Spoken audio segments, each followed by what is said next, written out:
Assalamualaikum warahmatullahi wabarakatuh. Perkenalkan, nama saya Muhammad Hanafi Saputra. Pada kesempatan kali ini, saya ingin membuat video Q&A dengan tema konsep Natural Language Processing. Pembuatan video Q&A ini bertujuan untuk memenuhi nilai tugas besar 1 Natural Language Processing. Jadi nanti ada 20 soal yang harus saya jawab yang berkaitan dengan tema tersebut. Langsung saja kita masuk ke pertanyaan yang pertama. NLP atau Natural Language Processing dapat didefinisikan sebagai kemampuan suatu komputer untuk memproses bahasa, baik lisan maupun tulisan yang digunakan oleh manusia dalam percakapan sehari-hari. Lalu kita lanjut ke soal selanjutnya.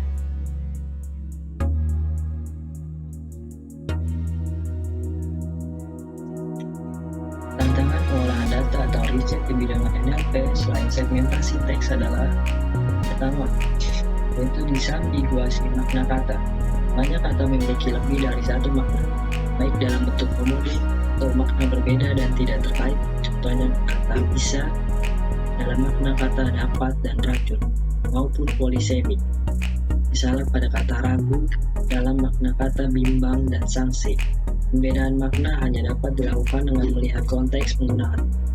Yang kedua yaitu ambiguitas sintaksis. Suatu bahasa memiliki berbagai kemungkinan struktur kalimat.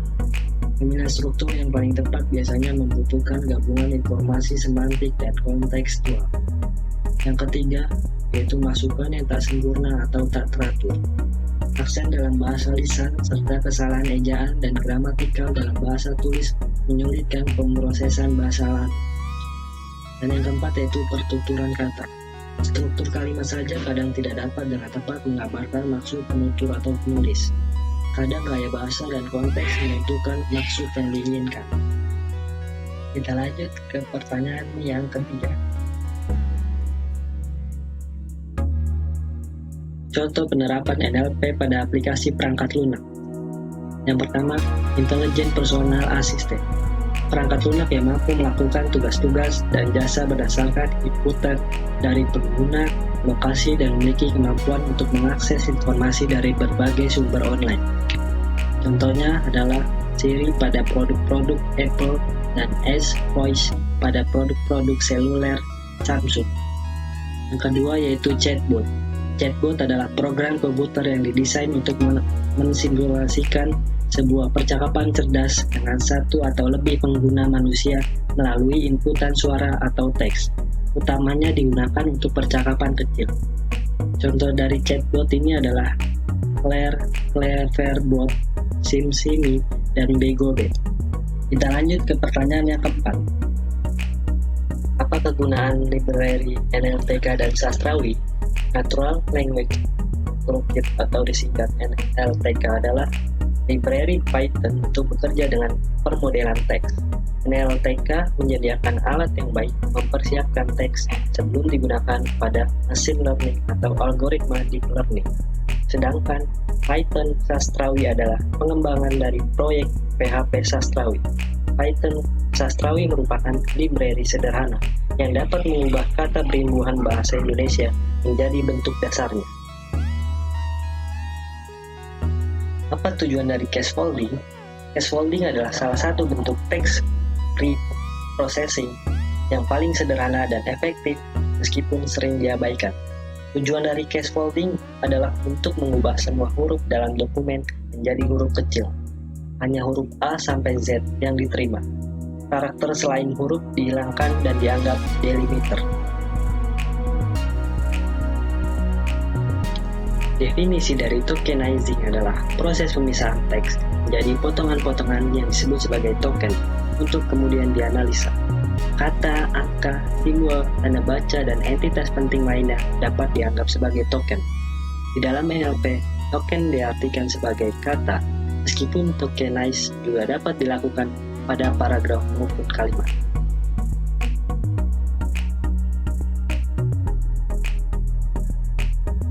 Stop words adalah kata umum atau common words yang biasanya muncul dalam jumlah besar dan dianggap tidak memiliki makna. Stop words umumnya dimanfaatkan dalam task information retrieval, termasuk oleh Google. Contoh stopwords untuk bahasa Inggris diantaranya of dan the. Sedangkan untuk bahasa Indonesia diantaranya kata yang, di, dan ke.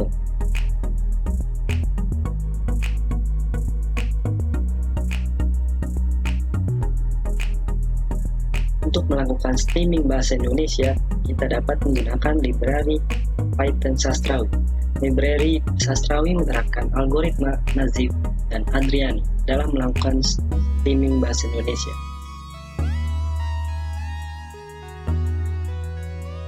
Word embeddings adalah proses konversi kata yang berupa karakter alfanumerik ke dalam bentuk vektor. Setiap kata adalah vektor yang mempresentasikan sebuah titik pada spase dengan dimensi tertentu. Word embedding mudahnya adalah istilah yang digunakan untuk teknik mengubah sebuah kata menjadi sebuah vektor atau array yang terdiri dari kumpulan angka.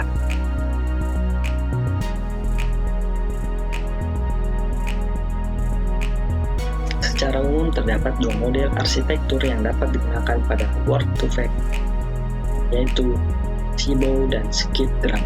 Pada model Seabow, Word2Vec menggunakan kata-kata yang ada di sebelah kiri dan kanan kata target dan dibatasi dengan window untuk memprediksi kata target tersebut. Sedangkan Skipgram menggunakan sebuah kata untuk memprediksi kata-kata yang ada di sebelah kiri dan kanan kata tersebut yang dibatasi oleh window. Masing-masing kata yang digunakan sebagai input di-encode ke dalam one hot vector. Perbedaan dari kedua model tersebut adalah pada model prediksi katanya. Pada Seabow terdapat intermediate layer yang akan melakukan kalkulasi average pada vektor kata-kata input, karena Seabow menerima sejumlah n kata sebagai input. Lalu kita lanjut ke pertanyaan selanjutnya. Definisi dari bag of words ialah sebuah gambaran sederhana yang digunakan dalam pengolahan bahasa alami dan pencarian informasi. Bag of words merepresentasikan teks ke dalam sekumpulan kata yang dapat diwakili oleh frekuensi kemunculannya dalam sebuah dokumen.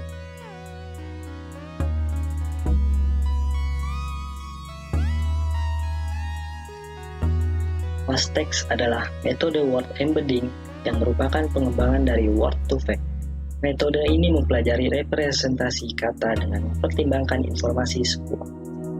Setiap kata direpresentasikan sebagai sekumpulan karakter n-gram. Dengan demikian, dapat membantu menangkap arti kata-kata yang lebih pendek dan memungkinkan embedding untuk memahami sufiks dan prefiks dari kata. Fasttext memiliki kinerja yang baik, dapat melatih model pada dataset yang besar dengan cepat dan dapat memberikan representasi kata yang tidak muncul dalam data latih. Jika kata tidak muncul selama pelatihan model, kata tersebut dapat dipecah menjadi n-gram untuk mendapatkan embedding vektornya. N-gram merupakan salah satu proses yang secara luas digunakan dalam text mining atau pengolahan teks dan pengolahan bahasa. Secara n-gram merupakan sekumpulan kata yang diberikan dalam sebuah paragraf, dan ketika menghitung n-gram biasanya dilakukan dengan menggerakkan satu kata maju ke depan, atau meskipun dalam prosesnya terdapat suatu proses di mana kata yang dimajukan sejumlah x kata. N-gram cukup esensial pada banyak hal, di mana kata perlu diartikan dengan lebih cepat, mengingat terkadang ada input yang ambigu maupun gangguan atau noise. Misalnya pada speech recognition, seringkali pembicaraan terdengar sangat membingungkan dan banyak kata terdengar sangat mirip sehingga sulit dibedakan. Contoh penerapan n-gram. Sebagai contoh, terdapat sebuah kalimat, kemarin aku beli sepeda baru keren. Jika n sama dengan 2, maka dikenal dengan bigram, di mana n-gram menjadi kemarin aku beli sepeda baru keren. Bisa kita ketahui dari contoh tersebut, di mana kita memiliki 5 n-gram dalam kasus tersebut. Perhatikan bahwa terjadi pergerakan kata tiap dua kata, yaitu dari kemarin, aku ke aku, beli ke beli, sepeda dan seterusnya, di mana kejadiannya terjadi secara berurutan dengan cara tiap kata berpindah maju satu kata ke depan untuk membangkitkan n-gram selanjutnya.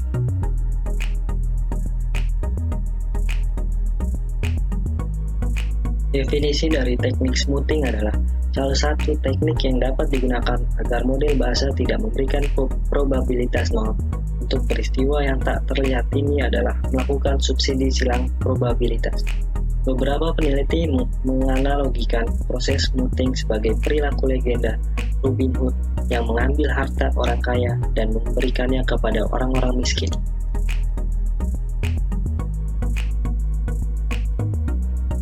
Laplace smoothing merupakan teknik smoothing yang paling sederhana, yaitu dengan menambahkan nilai 1 ke setiap frekuensi kehadiran bigram sebelum dilakukan normalisasi untuk memperoleh probabilitas. Akibatnya, semua frekuensi awal 0 berubah menjadi 1. Laplace smoothing tidak cukup baik saat digunakan dalam model n-grams modern, tetapi menjadi konsep dasar bagi banyak algoritma smoothing yang hadir kemudian. Apa yang dimaksud dengan backoff dan interpolasi? Pada backoff, kita menggunakan trigram jika fakta tersedia. Jika tidak, kita menggunakan bigram. Jika tidak ada fakta juga, maka memanfaatkan unigram. Kita hanya melakukan backoff ke n-gram order lebih rendah jika ditemukan frekuensi 0 pada n-gram order lebih tinggi. Agar model backoff memberikan distribusi probabilitas yang tepat, maka harus diterapkan diskon terhadap n-grams order lebih tinggi. Sedangkan interpolasi merupakan teknik untuk mencari nilai suatu variabel yang hilang pada rentang data yang diketahui.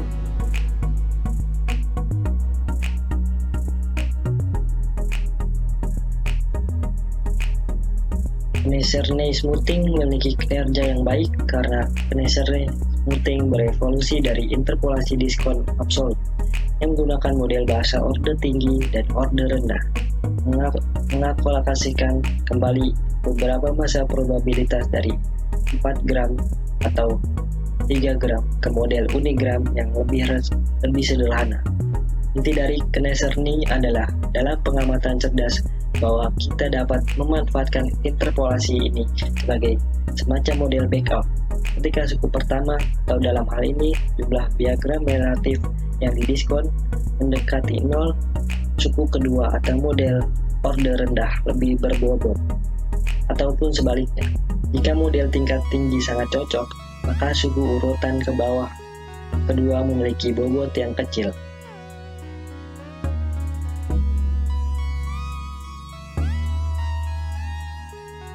Latar belakang munculnya metode stupid backoff adalah teks dari web yang dapat digunakan untuk membangun model bahasa super besar. Google pada tahun 2006 telah merilis himpunan n-grams sangat besar, 1 sampai dengan 5 gram. Dari semua deretan 5 kata yang hadir setidaknya 40 kali dari 1 triliun lebih kata dari running text di web, termasuk sekitar 1,2 miliar rangkaian 5 kata menggunakan lebih dari 13 juta tipe kata. Data raksasa tersebut sangat mungkin untuk membangun model bahasa skala web menggunakan Kneserny smoothing secara penuh, memperlihatkan bahwa algoritma yang jauh lebih sederhana sudah cukup untuk menangani model bahasa yang sangat besar. Algoritma bernama Stupid Backoff ini memunculkan ide percobaan untuk membuat model bahasa suatu distribusi probabilitas murni. Tidak ada diskon terhadap probabilitas berorder lebih tinggi. Jika n-gram order lebih tinggi mempunyai frekuensi 0, maka dilakukan backoff ke n-grams berorder lebih rendah dengan suatu bobot tetap atau tidak tergantung pada konteks.